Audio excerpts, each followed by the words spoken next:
Hello, I'm Michael Cobb, President of the Arkansas Jazz Heritage Foundation. I'm sitting here with Nan Renaud, who was inducted into the Arkansas Jazz Hall of Fame in June of 2018. And this is part of our series of interviews with inductees, and I'm really pleased to be able to chat with Nan this afternoon. There is so much to talk about that we may be here a while, but that's a pleasure. I've been in Little Rock a long time. Nan is one of those performers that was here when I got here. And when I look at her resume, there's a long history of places she appeared at I had forgotten about. And there's so many things that she's done. She can fill us in, articulate better than I can. But I'm looking forward to hearing about her. Ann is from St. Louis originally, and could you tell me, how did you get from St. Louis to Little Rock? Okay. Well, I started actually in kindergarten because I did my first performance in kindergarten of La Cucaracha. Wow. By Carmen Miranda. Mm-hmm. In full dress with the head and all that stuff, but they never got a picture of it at that time. So, and then of course I did the school things, you know, with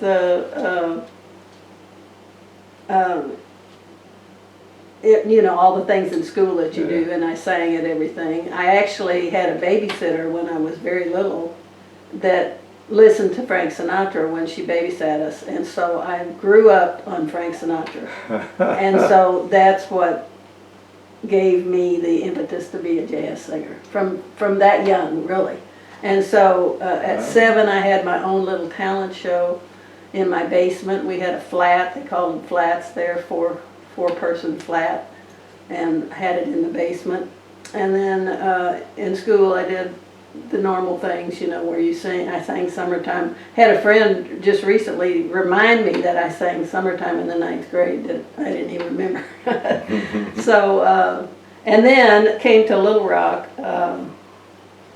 we moved to Bull Shoals, Arkansas. My husband was a fisherman. We ran a boat dock service of floating the White River. And I ran onto a kid. He was 17. Of course, I was only 21, so I was a baby myself, now that I think about it. And so I got him to play for me, and we played at the Lakeview Motel several evenings a week, you know, and that's really was my first professional gig in Arkansas. So that was, I did sing in a choir in St. Louis, a very good choir, St. Louis Concert Chorale, that my voice teacher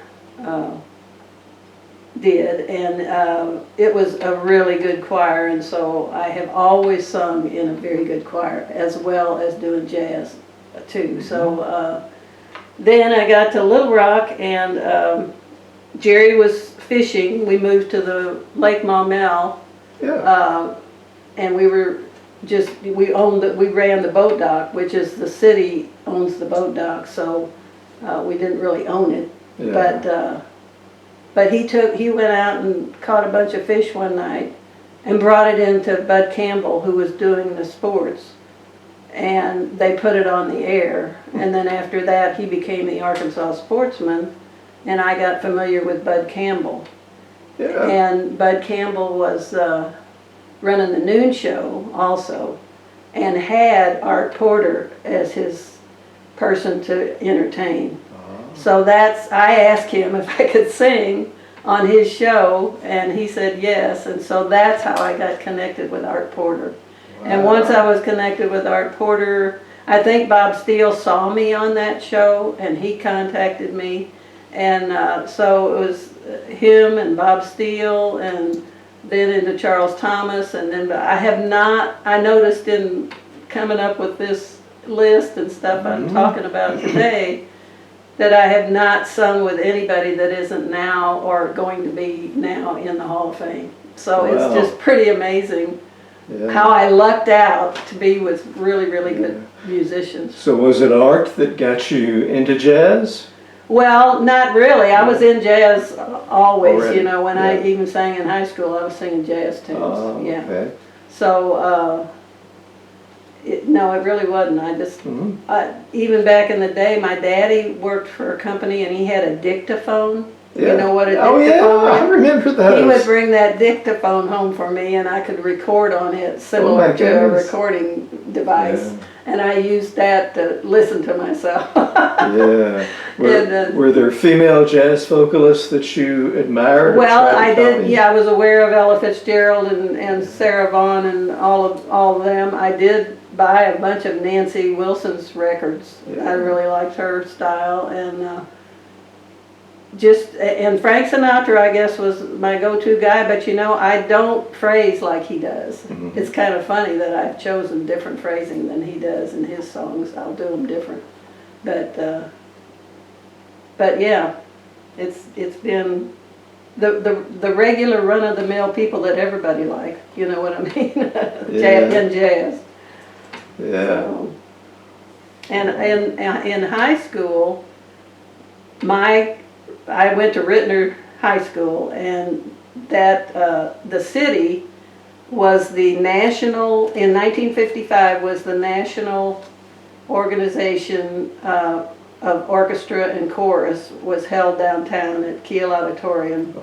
And they brought, I don't remember his name, but they brought the director from New York to direct us. He was famous at that time, and I just really don't remember his name, but I got to do that with the president. I was the vice president, the president of the chorus, and I got to be in it, and I think two from our orchestra got to be in it. But it was huge. I have a picture somewhere in storage probably. That's one of this long pictures, you know, that shows the whole thing, because there were hundreds of people on stage for that event, and I always felt lucky that I got to do that too.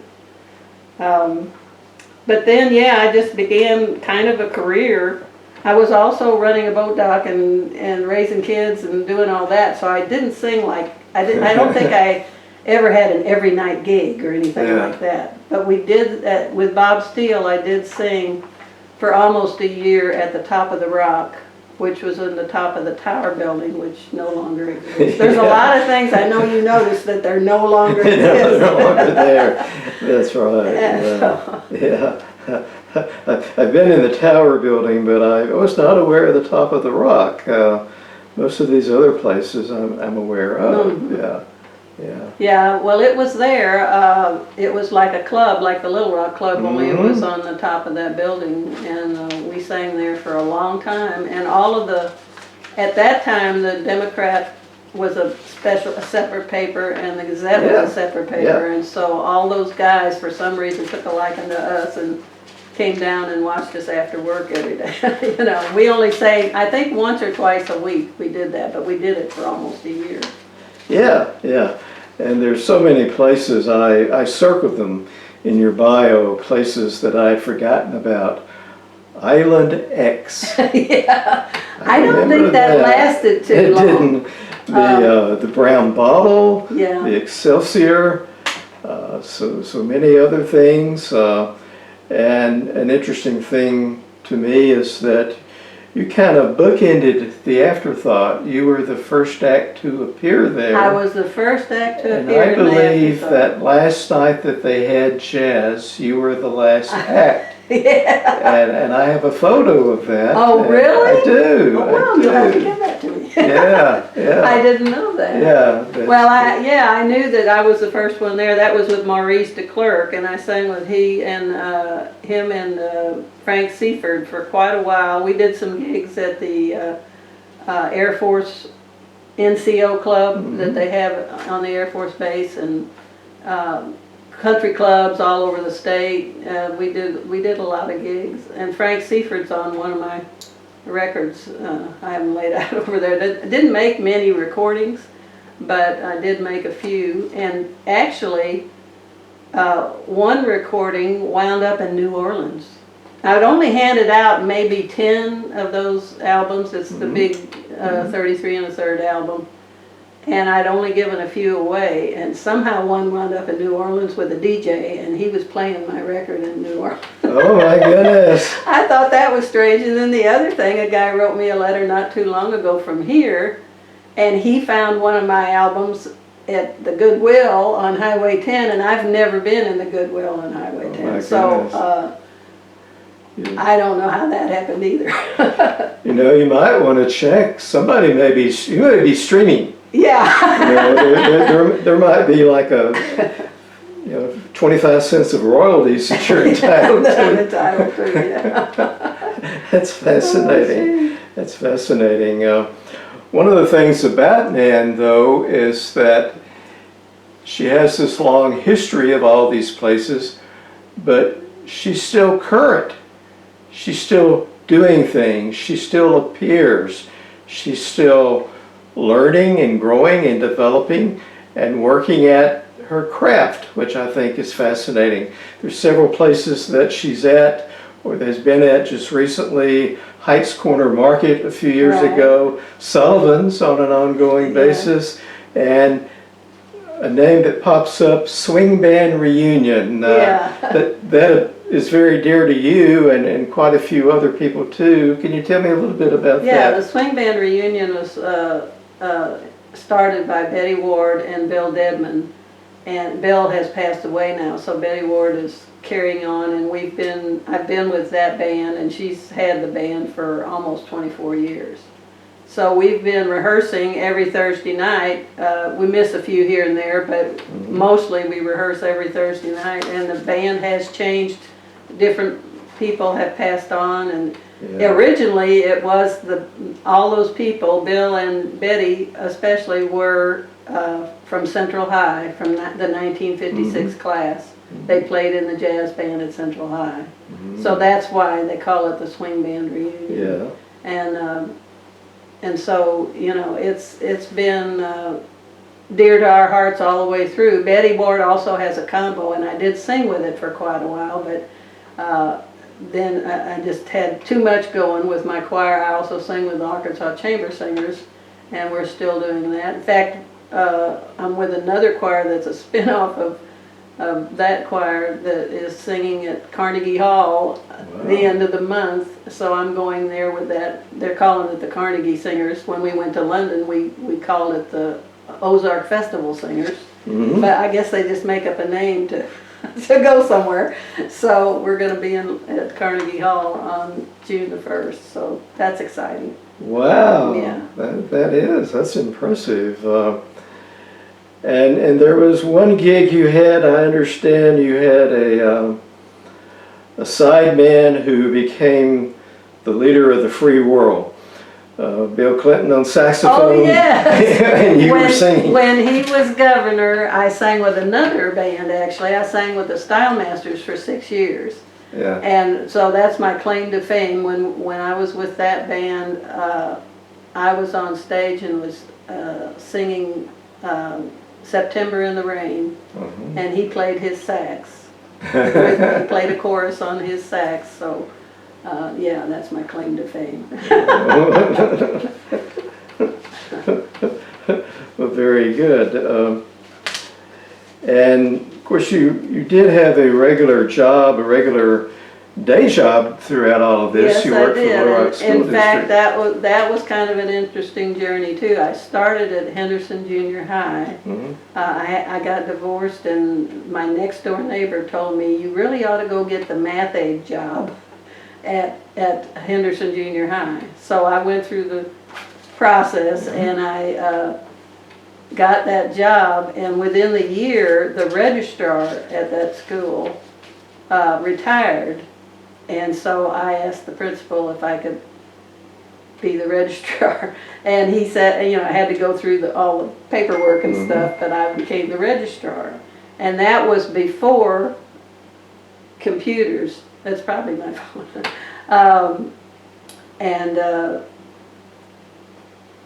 So I worked, in fact, I worked 2 jobs. I mean, I worked with Westinghouse cards. Anybody remember the Westinghouse cards? And they were in long, each kid had 6 cards. So with all the kids you had, I had these long boxes of cards, but I was also doing online work because I was doing two things so that we would be sure to have grades and attendance taken and everything.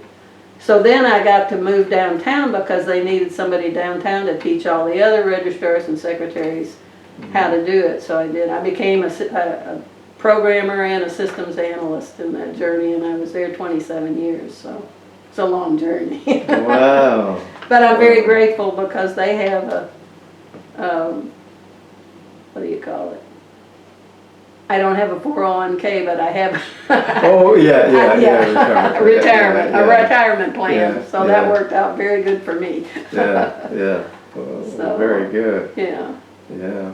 There And it was are- an interesting job because it's been a constant learning curve. It's still a constant learning curve. If you do a phone, if you do computers, you're on a learning curve.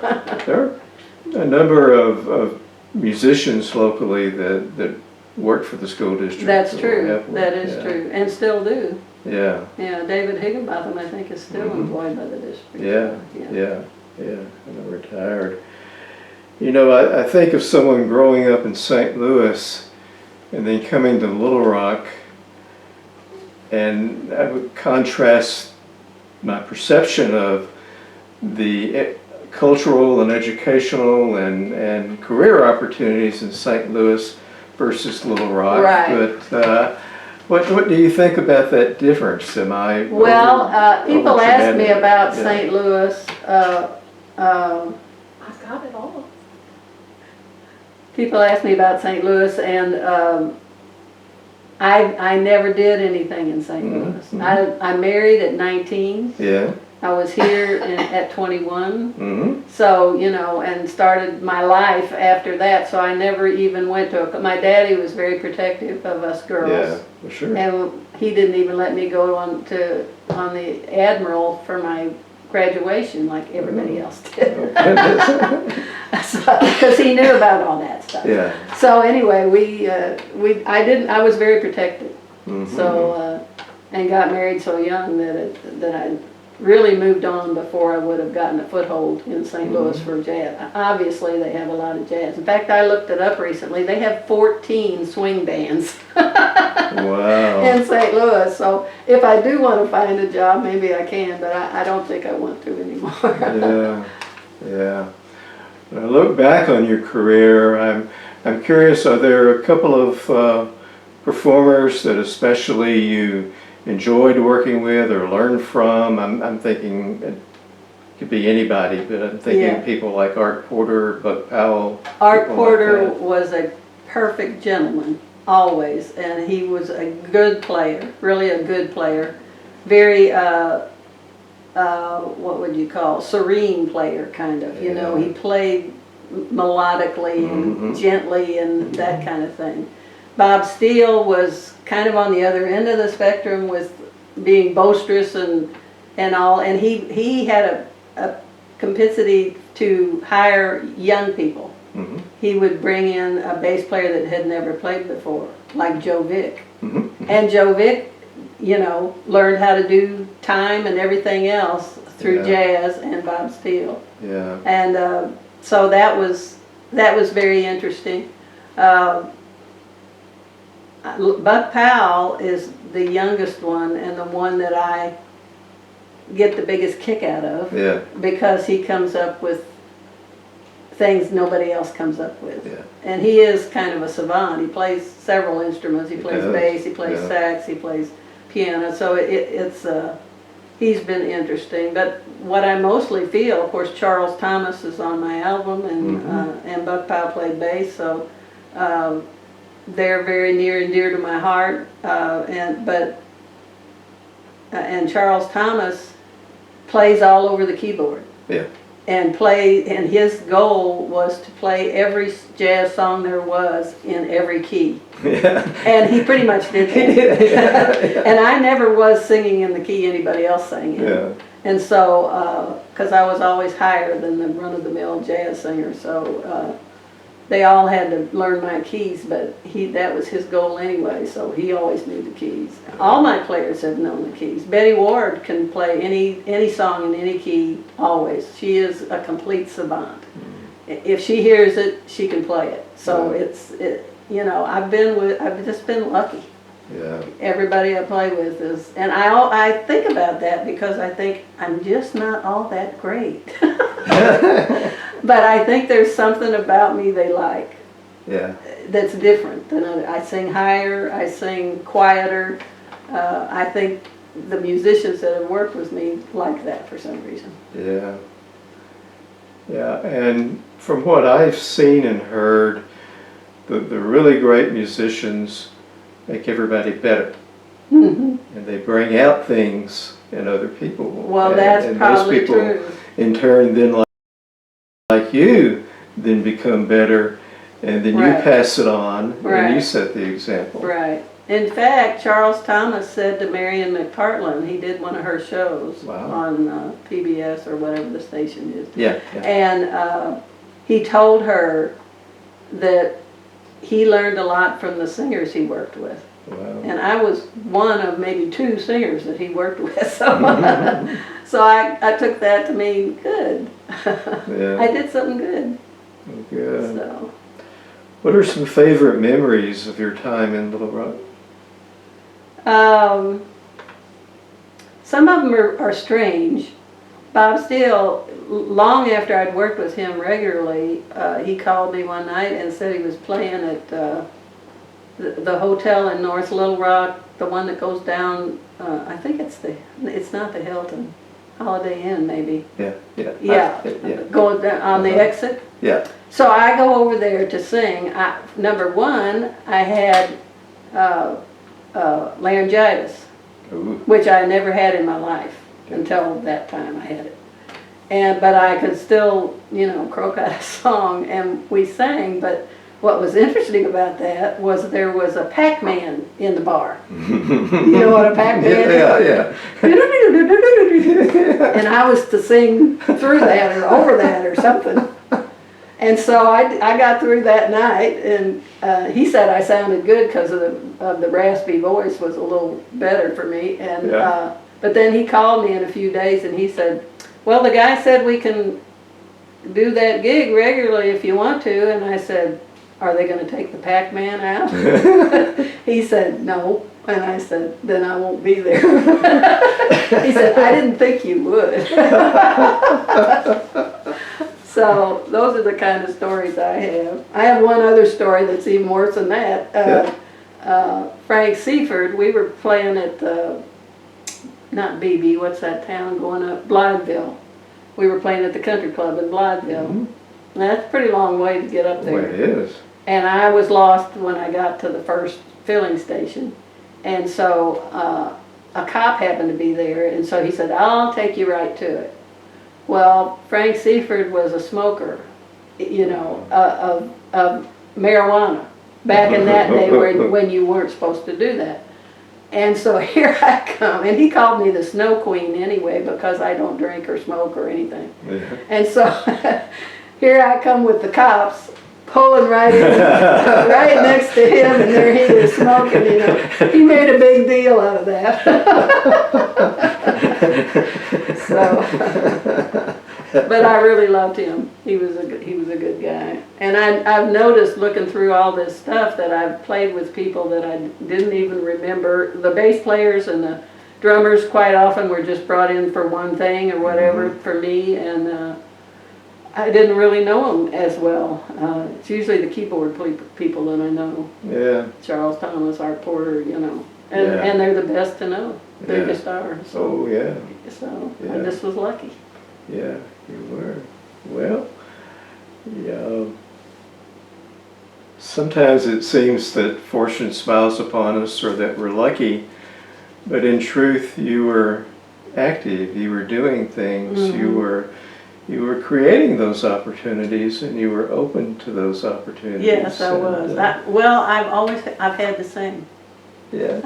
I was born to sing. I mean, it doesn't really matter whether I do it well or not. It's just that I have to sing, so Yeah. so I'm going to find a way to sing. Yeah. When we were out at actually the first musician I played with, and I'm not even going to be able to quote his name, was a 70-year-old man, and nobody can remember the club either. It's the Night Train in Hot Springs. And nobody even remember. I can't talk to anybody that even remembers that club. But it was back in the day when they were gambling in those clubs in Hot Springs and all of that. And he called, or they called me. I don't even know how he got my name, because his wife was the singer, but she was 70 also and didn't sing as well as a younger woman would. So I used to drive from Maumelle, cut through the back way to Hot Springs. I think it was a Tuesday night that I did that gig every week for quite a while with I think his name was Jimmy. I should try to look that up and find out who he was. Yeah. But he was the first person I actually sang with. Yeah. And I don't even know how he got my name or anything. It just happened. First thing I did when I got to Little Rock was sing with the Sweet Adelines, just to sing. Yeah, You know, yeah. so. And I had history with the Sweet Adelines not from St. Louis, but from my brother had always been in a barbershop group, so I looked at, I saw that in the paper or something and joined them before I got to Art Porter. Yeah. Yeah. Yeah. Once I found jazz, I left them. So. Yeah. Yeah. Wow. What advice would you have for a young person wanting to go into music? I'm thinking of jazz particularly, but just music in general. Things have changed, and yet the more things change, the more they stay the same. Are there some basic concepts, basic principles that you think are good career advice? Not necessarily. I don't think of myself, but I did study voice in St. Louis with a very good voice teacher, and I do think that is kind of important to know what you have to do with your vocal cords to make them project and all that stuff. But and just believe in yourself and go after it. Yeah. I mean, most of my gigs just came. Either they called me because they heard me somewhere, or I just asked. I mean, not everybody would go up to Bud Campbell, who's a big deal on the Channel 7 sports show, and say, "Can I sing on your noon show?" Yeah. and get a yes, Yeah. So I think it's just sticking your neck out. Yeah. Yeah. Yeah. And being bold enough to do that, which isn't like me at all, really. I'm really quite shy, so. But I think that's what you have to do. Yeah, yeah. When it's just you and you want to listen to music, whether you're streaming or stereo or whatever, what do you like to listen to? Well, I happen to have two sons who are brilliant at it. My oldest son, Mark David McInnes, sings all the rock and roll from the 70s and 80s, and has a band out in California, and they have recorded and recorded and recorded, and so I have all those things to listen to. And my youngest son is with Bob Goblin, who is a kind of hardcore rock and roll band, and in fact I sent one of his songs to Michael Moore, who was pushing the conflict between the college kids and the cops, and my son has the perfect song for it. It's called Fighting Machines. Oh, look who's here with the batons and the sequence, fighting machines, And so I get a lot of, he also does a lot of recording of smooth jazz. He's got a smooth jazz song that I think it's about 6 minutes long, but I think it's one of the best smooth jazz songs I've ever heard. And so I have a lot of music built into my family that I can listen to all the time. Wow. So, and I do. Wow. But I listen to everything. Yeah. It runs the gamut. Yeah. Yeah. Yeah. Yeah. you were of that age to listen to new music when rock and roll came along. Did you buy into that, or were you a little Actually, bit no, past I was that? in the jazz club in high school, and Elvis was big, and rock and roll started with, Yeah. who was the start of it? Billy somebody? Yeah. Anyway, no, I stuck with jazz. Stuck with Yeah, jazz. I didn't really get into that music. Now, I did jitterbug, Yeah. and the girls danced with the girls. Yeah. And so I did know a lot of jitterbug tunes, you know, that were popular. Yeah. But I really kept my mind on jazz most of the time. Yeah. Yeah. Yeah. Well, over the years, I've noticed you have positive energy and a willingness to take on projects and do things, and I commend you for that. I think Oh, that's thank you. one of the things that has made you the person you are, the person who has set a good example for what someone should do with a career, how to fashion a career in music, even when you have a day job, even when you have all sorts of other things. You know, you're Right. running a boat dock, and you're taking care of a family and all of that. The music still thrived. In fact, Yes, it does. might have been even more important to you. It was more important. It saved my life. Actually Yeah. saved my life. Yeah. Yeah. Yeah. Yeah.